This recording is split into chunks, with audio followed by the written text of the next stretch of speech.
जय श्री राधे भक्तों, आज हम आपके लिए यहाँ पर लेकर आए हैं श्री शिव गीता का अध्याय 9। तो चलिए शुरू करते हैं। श्री भगवान बोले, हे राजन, तुम सावधान होकर सुनो, मैं तुमसे देह का स्वरूप कहता हूँ। ये संसार मुझसे ही उत्पन्न होता है, मुझ में ही धारण किया जाता है, और जिस प्रकार भ्रम निवृत्त होने से रजत सीप में लय हो जाती है, इसी प्रकार से ये जगत ज्ञान से मुझ में लय हो जाता है। मैं निर्मल पूर्ण सच्चिदानंद स्वरूप हूँ। मैं सगर रहित शुद्ध सनातन ब्रह्म हूँ। मैं अनादि सिद्धि माया से युक्त होकर जगत का अकारण होता हूँ। मेरी माया का वर्णन नहीं हो सकता। उसमें सत रज तम ये 3 गुण रहते हैं। सत्व गुण शुक्ल वर्ण मनुष्यों को सुख और ज्ञान देने वाले हैं। रजोगुण रक्त वर्ण ये चंचल और मनुष्यों को दुख देने वाले हैं। तम का कृष्ण वर्ण है, ये जड़ और सुख दुख से उदासीन रहता है। इसी कारण मेरे संयोग से वह त्रिगुणात्मिका माया मेरे ही अधिष्ठान से इस प्रकार जगत को रचना करके दिखाती है। जिस प्रकार अज्ञान शुक्ति में रजत और रस्सी में सर्प दिखाई देता है, मुझसे माया के द्वारा आकाश आदि की उत्पत्ति होती है। मुझसे प्रथम आकाश, आकाश से वायु, वायु से अग्नि, अग्नि से जल, जल से पृथ्वी उत्पन्न होती है। उन्हीं 5 से उत्पन्न हुआ यह सब देह पंचभूतात्मक कहलाता है। पिता माता के भक्षण किए हुए अन्न से यह खटकोशात्मक शरीर उत्पन्न होता है, जिसमें स्नायु, अस्थि और मज्जा पिता के कोश से उत्पन्न होते हैं। त्वचा, मांस और रुधिर यह माता के कोश से उत्पन्न होते हैं। इसी प्रकार माता और पिता संबंधी खटकोशात्मक देह में माता से उत्पन्न होने वाले, पिता से उत्पन्न होने वाले, रज से उत्पन्न होने वाले और आत्मा से उत्पन्न होने वाले 4 पदार्थ हैं। उसमें रक्त, मेदा, मज्जा, प्लीहा, यकृत, गुदा, हृदय, नाभि इत्यादि मृदु पदार्थ माता से उत्पन्न होते हैं। श्मश्रु, लोम, केश, स्नायु, शिरा, धमनी, नाड़ी, नख, दंत, वीर्य आदि स्थिर पदार्थ पिता के संबंध से होते हैं। पुष्टता, वर्ण, तृप्ति, बल, अवयवों की दृढ़ता, अलोलुपता, उत्साह इत्यादि रज से उत्पन्न होते हैं। इच्छा, द्वेष, सुख दुख, धर्म अधर्म, भावना, प्रयत्न, ज्ञान, आयुष्य, इंद्रिय इत्यादि यह आत्मज अर्थात आत्मा से उत्पन्न हुए कहलाते हैं। श्रोत्र, त्वचा, चक्षु, जिह्वा और घ्राण ये 5 ज्ञानेंद्रिय कहलाते हैं। क्रम से ही शब्द, स्पर्श, रूप, रस, गंध ये 5 इनके विषय हैं। वाणी, हाथ, पैर, गुदा और उपस्थ ये 5 कर्मेंद्रिय हैं। बोलना, लेना, देना, चलना, मल विसर्जन और रति ये क्रम से 5 इंद्रियों के 5 कार्य और मन उभयात्मक है। मन, बुद्धि, अहंकार और चित्त ये अंतःकरण के 4 भेद हैं। सुख दुख ये मन का विषय है। स्मृति, भय, विकल्प इत्यादि मन के कर्म हैं, और जो निश्चय करती है उसी को बुद्धि कहते हैं। अहम, मम ये जो अहंकारात्मक मन की वृत्ति है, इसे ही चित्त कहते हैं। ये अंतःकरण भी सतो गुणादि के भेद से 3 प्रकार का है। सत, रज, तम ये 3 गुण हैं। जब सतोगुण प्रधान होता है तब आस्तिक्य, बुद्धि, स्वच्छता, धर्म में रुचि इत्यादि सात्विक धर्म प्राप्त होते हैं। जब रजोगुण होता है तो काम, क्रोध, मद इत्यादि होते हैं। तमोगुण की प्रधानता में निंद्रा, आलस्य, प्रमाद, वंचना होती है। इंद्रियों की प्रसन्नता, आरोग्य, आलस्य का ना होना ये गुण सत्व से उत्पन्न होते हैं।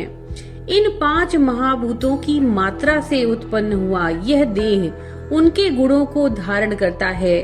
उनमें शब्द, श्रोत्र, इंद्रिय, वाणी, कुशलता, लघुता, धैर्य और यह बल 7 गुण आकाश से इस स्थूल देह को प्राप्त होते हैं। स्पर्श गुण, त्वगिंद्रिय, उत्क्षेपण अर्थात ऊपर को फेंकना, अवक्षेपण अर्थात नीचे को फेंकना, आकुंचन अर्थात सिकोड़ना, प्रसारण अर्थात फैलना, गमन, ये 5 कर्म हैं।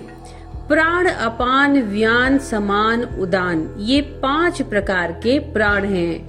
नाग, कूर्म, कृकल, देवदत्त, धनंजय, ये 5 उप प्राण कहलाते हैं। ये एक ही वायु के विकार को प्राप्त होने पर 10 नाम धर लिए हैं। उसमें प्राण पवन मुख्य है, जो नाभि से लेकर कंठ तक स्थित रहता है और नासिका, नाभि तथा हृदय कमल में गमन करता है। शब्द के उच्चारण निशब्द, निश्वास और श्वासादि का यही कारण है। गुदा, लिंग, कटी, जंघा, उदर, नाभि, कंठ, अंडकोश, जोड़ों की संधि और जंघाओं में अपान वायु रहता है। उसका कर्म मूत्र और पुरुष का विसर्जन करना है। नेत्र, कर्ण, पांव के घुटने, जिह्वा, नासिका, इन 5 स्थानों में व्यान वायु रहता है। प्राणायाम, रेचक, पूरक, कुंभक इसके कर्म हैं। समान वायु सब शरीर में व्याप्त होकर जठराग्नि के सहित 72,000 नाड़ियों के रंध्र में संचार करता है। भोजन किए और पिए हुए संपूर्ण रसों के देह की पुष्टि के निमित्त लेकर चरण, हाथ और अंग की संधियों में उदान वायु रहता है। देह का उठाना चलाना ये इसका कर्म कहा गया है। त्वचा, मांस, रक्त, अस्थि और स्नायु, इन 5 धातुओं के आश्रय नागादि 5 उपप्राण रहते हैं। डकार, हिचकी, ये नाग पवन का कर्म है। पलक खोलना, लगाना, कटाक्ष, ये कूर्म का कर्म है। भूख, प्यास, छींकना, कृकलता कर्म, आलस्य, निंद्रा, जम्हाई देवदत्त का कर्म है और शोक, हास्य धनंजय का कर्म है। अग्नि के धर्म चक्षु, कृष्ण, नील, शुक्ल इत्यादि रूप भोजन का पाक, स्वतः प्रकाश, क्रोध, तीक्ष्णपन, कृशता, ओज, इंद्रियों का तेज, संताप, शूरता और बुद्धि, ये गुण तेज से उत्पन्न होते हैं। और रसनेन्द्रिय, रस, शीत, चिकटापन, द्रवत्व, पसीना और संपूर्ण अवयवों में कोमलता, ये धर्म जल से उत्पन्न होती है।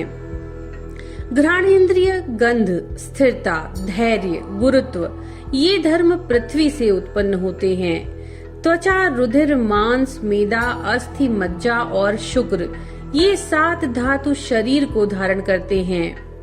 पुरुषों का भक्षण किया अन्न जठराग्नि से 3 भाग का हो जाता है, जिसका स्थूल भाग मल, मध्य भाग मांस और सूक्ष्म भाग मन होता है।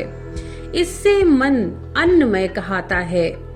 जल का स्थूल भाग मूत्र, मध्य भाग रक्त और कनिष्ठ भाग प्राण कहाता है। इसे जल में प्राण है। तेज का स्थूल भाग अस्थि, मज्जा मध्य भाग और वाणी सूक्ष्म भाव है। आशय यह है कि अन्न, उदक और तेज रूप सर्व जगत है। रक्त से मांस उत्पन्न होता है, मांस से मेदा, मेद से अस्थि और अस्थि से मज्जा उत्पन्न होती है। मांस से ही नाड़ी उत्पन्न होती है और मज्जा से वीर्य उत्पन्न होता है। वात, पित्त, कफ, ये 3 धातु शरीर में रहते हैं। शरीर में 10 अंजलि प्रमाण जल रहता है और 9 अंजलि रस अर्थात अन्न रहता है। रक्त 8 अंजलि, विष्ठा 7 अंजलि, कफ 6 अंजलि, पित्त 5 अंजलि, मूत्र 4 अंजलि रहता है। वसा 3 अंजलि, मेदा 2 अंजलि, मज्जा 1 अंजलि और वीर्य आदि अंजलि रहता है। इसी को बल कहते हैं। शरीर में अस्थि 360, शंख, कपाल, रुचक, आस्तरण और नवक, ये 5 प्रकार की अस्थि होती है। शरीर में 210 अस्थियों की संधि है। उनको रौरव, प्रसर, स्कंद, सेचन, उलूखल, समुद्र, मंडक, शंकावर्त और वाय सतुंडक, ये 8 भेद अस्थियों की संधि के हैं। 3.5 करोड़ सब शरीर पर रोम हैं और दाढ़ी के बाल 3 लाख हैं। हे दशरथ कुमार, इस प्रकार ये देह का रूप तुम्हारे प्रति वर्णन किया। इस देह की समान निस्सार पदार्थ दूसरा त्रिलोकी में कोई नहीं है। इस देह को प्राप्त होकर पाप बुद्धि पुरुष महाअभिमान करते हैं और अहंकार रूप से पाप से मुख्यानंद मोक्ष का कुछ भी उपाय नहीं करते। ये महाशोक की बात है। इसी कारण मुमुक्षु को वैराग्य दृढ़ होने की निमित्त ये स्वरूप जानना अवश्य है। तो भक्तों, ये थी अध्याय 9 की कथा। नमो नारायण।